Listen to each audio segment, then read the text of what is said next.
This Thursday begins the electoral ban in Costa Rica, which prohibits the publication of polls on voting intentions for the general elections to be held next Sunday, February 6. Russian President Vladimir Putin met his Argentinian counterpart Alberto Fernandez in Moscow on Thursday for talks on bilateral strategic cooperation concerning political, economic, cultural, and humanitarian matters. At least 13 people, including 6 children, have been killed during a United States Special Operation Forces raid in Syria's Idlib province, according to residents and first responders.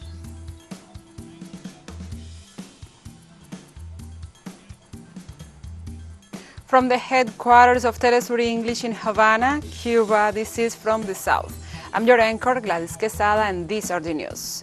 This Thursday begins the electoral ban in Costa Rica, which prohibits the publication of polls on voting intentions for the general elections to be held next Sunday, February 6. This electoral silence is in addition to the existing ban since Monday, 31st January, which prevents campaign events in public spaces.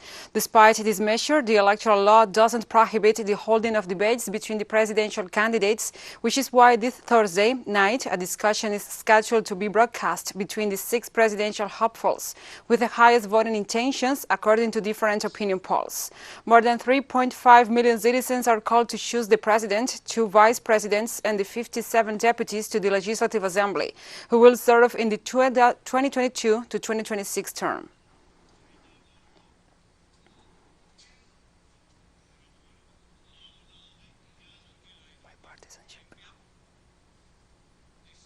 The rupture of the historical bipartisanship and the previous electoral polarization are the background to understand the electoral process that Costa Rica is going through today. Our correspondent, Esteban Cerdas, tells us all the details. Getting closer and closer to defining its 2022 electoral process. This Sunday, February 6th, not only will the presidency of the Republic be disputed, but also the 57 seats that will make up the next Legislative Assembly. But what is the current political situation in this Central American country, and how does such a wide range of electoral options address this reality? The fact is that being a presidential system and having 25 candidates for the presidency does stand out. This clearly affects debates. It affects how citizens inform themselves about so many options. And we also see that most of these options are on the right wing, conservative, even religious ideological spectrum. Still, in the late 1990s, Costa Rica had a 2-party system of alternating power between the National Liberation Party and the Social Christian Unity Party, until the party of the current government broke with it in the 2014 elections.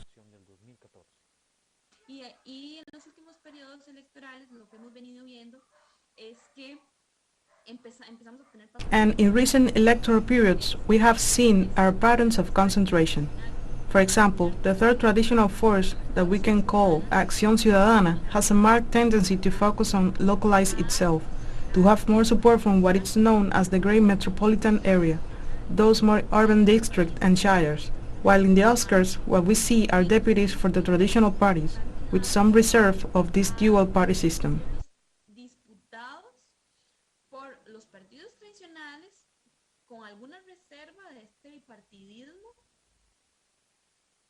It was the 2018 electoral process, the one that marked a milestone in the recent history of Costa Rica, when 2 antagonistic political visions and projects faced each other in a second round, where the winner was the current President Carlos Alvarado. We see this very clearly in the 2018 election, where initially around October, before the election, we see how the debate began to emerge around the issue of the national security and against corruption. This is what makes a fairly small party position itself in the top in terms of voting intentions, which uses certain events that occur in the political situation to accumulate significant political support from positions that are much radical and polarizing.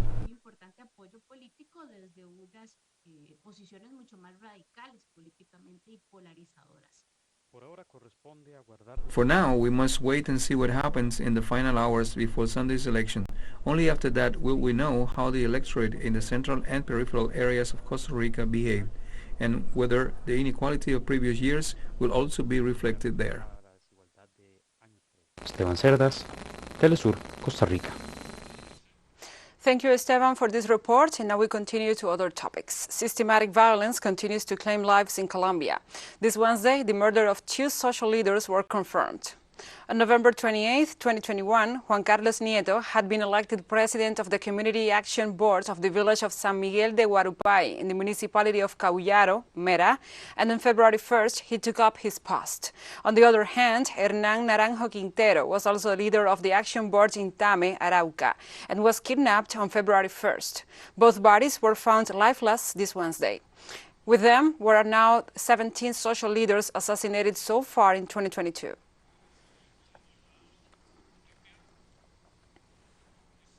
In Argentina, adulterated cocaine has killed at least 20 people and left 74 in hospitals around Buenos Aires. Investigators believe the illegal drug was either laced with some kind of poison or cut off with another substance.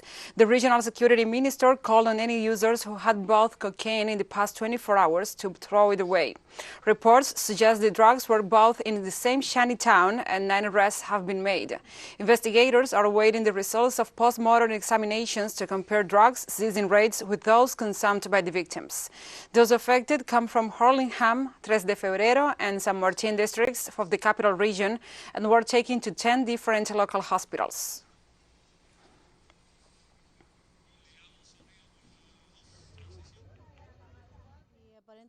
And apparently, from what we know, from what we are told, they use cocaine with rat poison. What we know is that he suffered from a decompensation. That is to say, first his friend died after a decompensation, and then he suffered a decompensation. He asked for help and they brought him here at 5 o'clock in the morning. And since then, he has been intubated and in a serious condition. The government of Peru has withdrawn its confidence in the state attorney general Daniel Soria and ended his tenure. The measure cited a regulation that allows the President of the Republic to remove high state officials from their positions. Last December, Soria asked the country's Attorney General, Zoraida Ábalos, to investigate President Castillo for alleged crimes of illegal sponsorship and influence peddling. However, Ábalos dismissed the complaint due to lack of evidence. The government took the decision after a report from the Ministry of Justice and Human Rights revealed irregularities in the appointment of the Attorney General in 2020, including Soria's lack of experience to perform the job.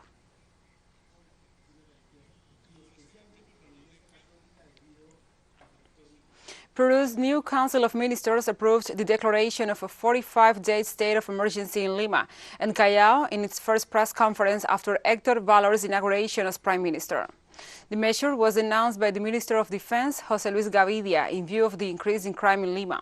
The state of emergency comes into effect from this Thursday and enables the Peruvian National Police to maintain control of internal order at all times, including the support of armed forces. This measure had already been approved last week by the previous ministerial team, but the regulation was never published in the official newspaper El Peruano, in the midst of the crisis that hit the Interior Ministry and led to the resignation of the then head of the sector, Avelino Guillén, and the departure of General Commander of Police, Javier Gallardo.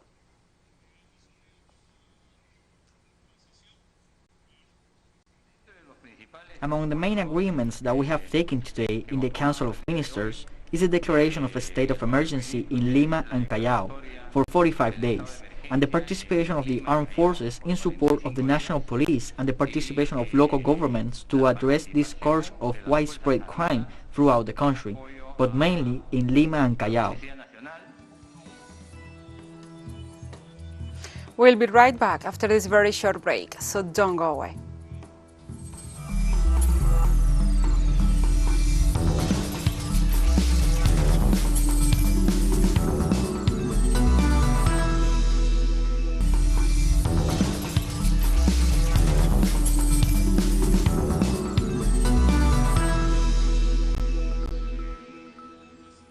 Welcome back to From the South. The Cuban government denounced the continuity for over 60 years of the economic, commercial, and financial blockade formally imposed by the United States. On February 3, 1962, President John F. Kennedy issued an executive order imposing an embargo on all trade with Cuba. These punitive economic sanctions against the island were taken in the aftermath of the triumph of the revolution. Declassified records have shown that the initial concept of the U.S. economic pressure was to create hardship and disenchantment among the Cuban population and to deny money and supplies, in order to decrease monetary and real wages, to bring about hunger, desperation, and the overthrow of the government. At the present moment, there is practically no country in the world that does not condemn the blockade. The United Nations General Assembly has voted on 29 consecutive occasions against these coercive measures. Last July, 184 countries rejected the blockade, while only Ukraine, Brazil, and Colombia abstained from voting. Nowadays, only the U.S. and Israel do not condemn the commercial blockade against the island. After 6 decades of this policy, damages reach nearly $150,000 billion, over $5 billion in losses since 2015. Food and agriculture sectors are the worst affected, with more than $400 million in losses between 2019 and 2020, and the healthcare system with more than $160 million in the same period. Tourism has also been affected with $1.8 billion in losses.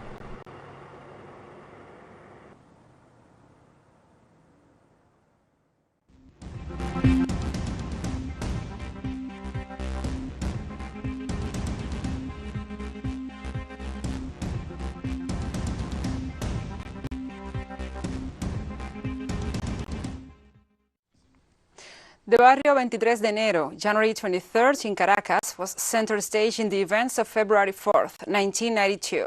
With this rebellious tradition, the neighborhood residents remember that date and uphold the identity and political legacy of Hugo Chavez. Let's dive into this quarter in the following story.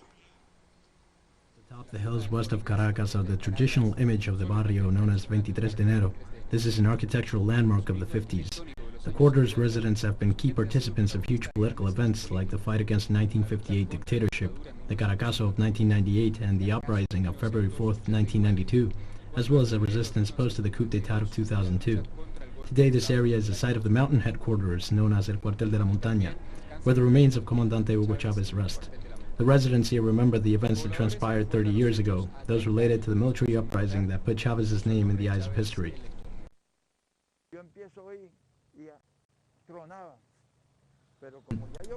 That window to my left, well, I was leaping there and I started hearing noises. Since I know what a caliber 50 sounds like, I think to myself, this sounds ugly. I look out the window and I see something big's going down, but in Miraflores, I can see all the way there. A friend of mine passes by driving his car and he shouts, "There's a coup! It's a military!" I turn on the lights in the house and the balcony. Like 15 minutes or so go by and I hear the boots of the rebels coming this way, and I can see them stationing at strategic points.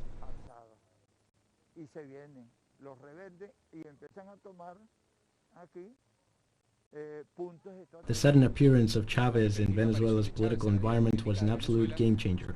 The residents here remember his famous speech after the attempted coup because of his, for the time being, words taken as a promise of hope for those who yearned a change in the country.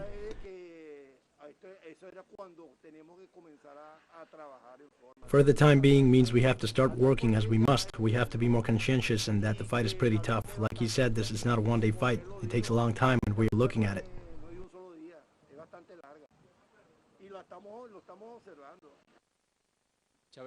Chavez is still present in this neighborhood and all those other neighborhoods in Venezuela.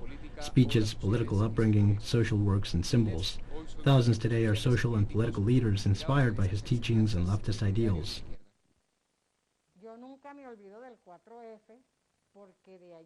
I never forget about 4F because I was born again there. To me, it was like a new beginning. Until this day,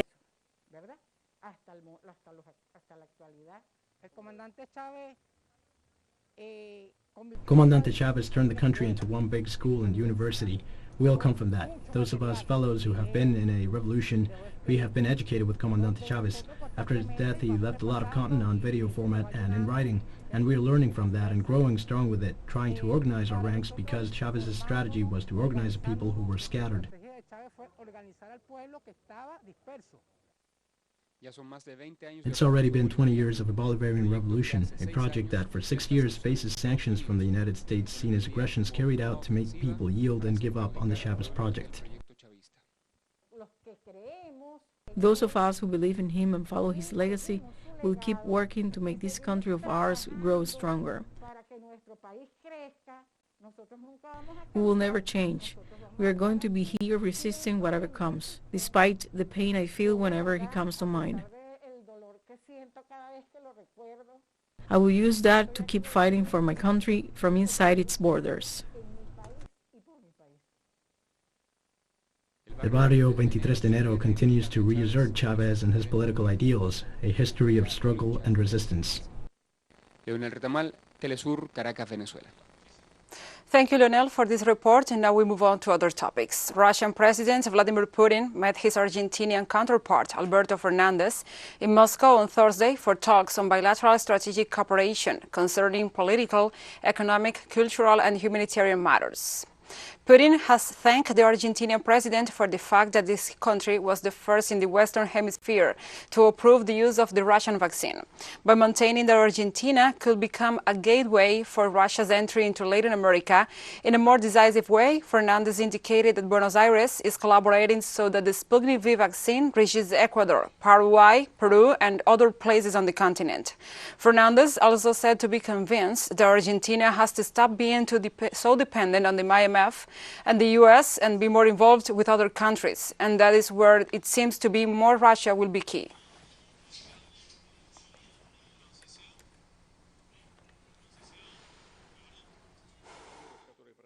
During the talks held in a business-like and constructive way, together with Mr. President, we have reviewed in detail the whole complex of our bilateral relations. We have pointedly discussed possible directions of the further development of Russian-Argentinian strategic partnership. We have exchanged views on some topical international and regional issues. During the exchanges of views on global and regional issues, we have confirmed that Russian and Argentinian positions converge or are close on many issues. Our countries firmly defend the supremacy of international law, sovereignty, independence, and non-interference in internal affairs of other states. We have agreed to continue coordinating our efforts on main multilateral issues at international platforms, including the United Nations.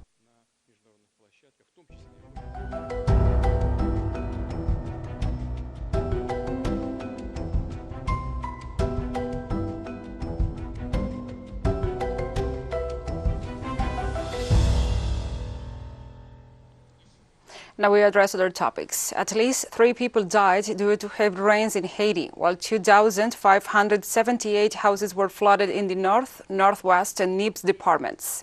According to information provided by the Haitian Civil Protection Directorate, a similar number of families had to seek temporary shelter, while 4 houses were totally destroyed.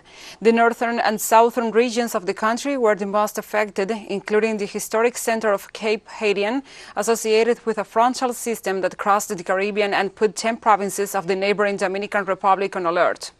The authorities said that the priority is to provide drinking water to the victims, although they acknowledge that so far there are several affected communities that they have not yet been able to reach.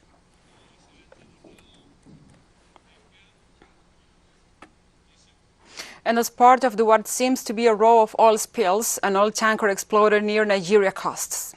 Preliminary reports said the Trinity Spirit, a vessel able to store about 2 million barrels of oil, exploded and sunk at the Ukpotiti terminal around Excravos, Delta State. The blast is the second major environmental blow to strike Nigeria in the past 3 months after a month-long oil spill had hit the Niger Delta. The vessel is floating production storage vessel owned by Nigeria's Shibak Exploration and Production Company. The company's chief executive, Ikemufuna Okafor, said there are no casualties reported, but the vessel had 10 crew members on board at the moment of the blast. This is the last oil spill after the ones reported in Peru, Ecuador, and Thailand.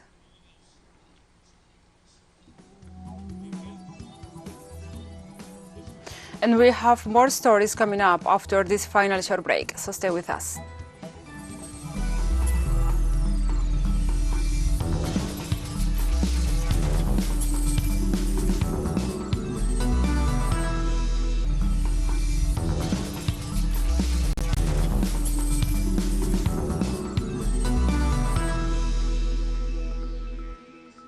Welcome back. At least 13 people, including 6 children, have been killed during a United States Special Operation Forces raid in Syria's Idlib province, according to residents and first responders. The overnight raid targeted a building in Atmeh, a densely populated town in northwest Syria near the Turkish border, where tens of thousands of people displaced by the country's decade-long war live. There was no immediate information about the identity of those living in the building. Unconfirmed reports said the target was an ISS or Al-Qaeda-affiliated leader. The Pentagon said in a statement that the U.S. forces has carried out a counterterrorism operation without elaborating. Residents said the helicopters were hovering over the building for more than 2 hours before attacking it. The U.S. Special Forces then carried out a landing operation and stormed the house.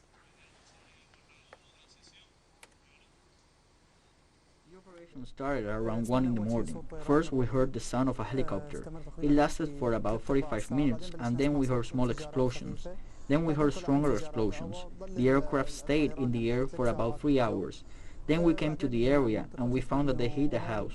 We heard that 9 people died here, but nobody knows who was actually here. And we have come to the end of this news brief. But remember, you can find this and many other stories on our website at telesurenglish.net. And also, if you feel so inclined, please join us on social media for all the latest news. We are on Facebook, Twitter, Instagram, and Telegram. For TeleSUR English, I'm your host, Gladys Quesada. Thank you for watching.